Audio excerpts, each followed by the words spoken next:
You're right there guys, this is Cobrak, and in this video we're going to be looking at the level 100 Warlock talents. I'm going to be giving a quick overview and demonstration of each talent and squeezing some theory crafting and thoughts along the way. And of course, if you have any thoughts on the new spells, post them down below. I will be reading through and replying. And finally, just before we get started, do not pay any attention to the amount of damage I am doing in the example clips. They were recorded during alpha testing, and I'm pretty sure that the number squish was not working properly at the time.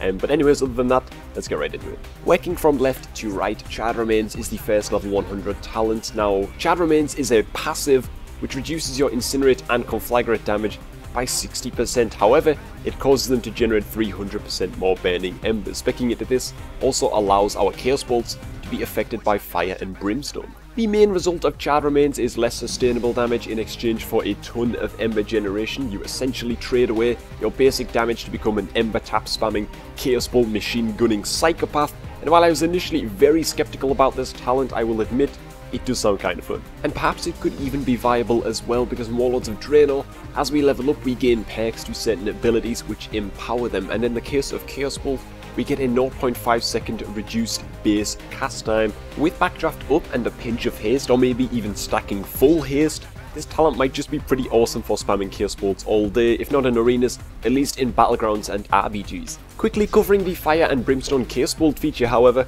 you can see that you do need one full ember for every Chaos Bolt that you want to duplicate with brimstone, and this means that you can only churn out a maximum of 4 Chaos Bolts with brimstone up. By doing so, you will immediately empty every ember slot in one fell swoop, and this isn't too big a deal, as you do regain embers so quickly with Charred Remains, but it is something to be aware of. Next up, we have Cataclysm, which, as well as sounding awesome, deals a ton of damage in an AoE and applies an immolate to every target hit. However, it does have a 3-second base cast time, which is not reduced by backdraft, and is on a 1-minute cooldown. So this spell deals a lot of damage. It's pretty much a Chaos Bolt in an AoE right now, which is crazily epic if you can get it off, and whether this will be changed or not before launch remains to be seen. The animation is pretty sick, but that is where the first problem sneaks in as well for Cataclysm. It has such a long ass cast time, even by Destruction Warlock standards, and the animation is as clear as day, so unless you have a Shadow Fury to lock people down while casting this,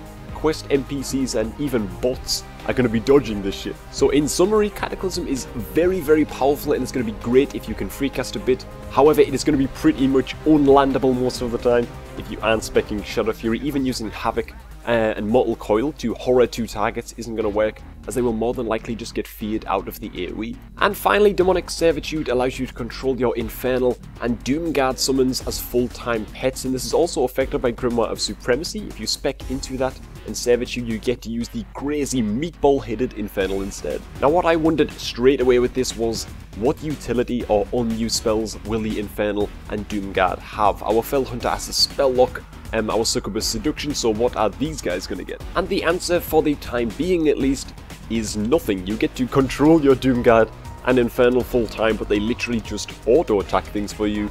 No interrupts, stuns, or extra buffs, and I have to say, I am a little bit disappointed by this. A lot of PvP situations are not about damage at all, but are instead about utility. Now, of course, there are a couple of comps like LSD in arenas, where the extra sustained damage could be good. The Infernal Pet could be sweet in RBGs for the extra AoE damage, but I still can't help but worry that this talent might be in danger of becoming a PvE only DPS talent. I could be completely wrong, and I hope I am, as there is a lot of time for things still to change. So it is very early days, guys. A lot of things could definitely be reworked, though I would have to say that right now at least I am leaning more towards Cataclysm as my go-to 100 talent, but I am keeping a close eye on Charred Remains too. Let me know which of the 100 talents is your pick of the 3 so far. I want to thank you all for watching. Remember to leave a like if you enjoyed the video. Stay tuned for more Warlords of Draenor updates as they come through. Stay destro, everyone. Have an awesome day, and I will catch you all a little bit later.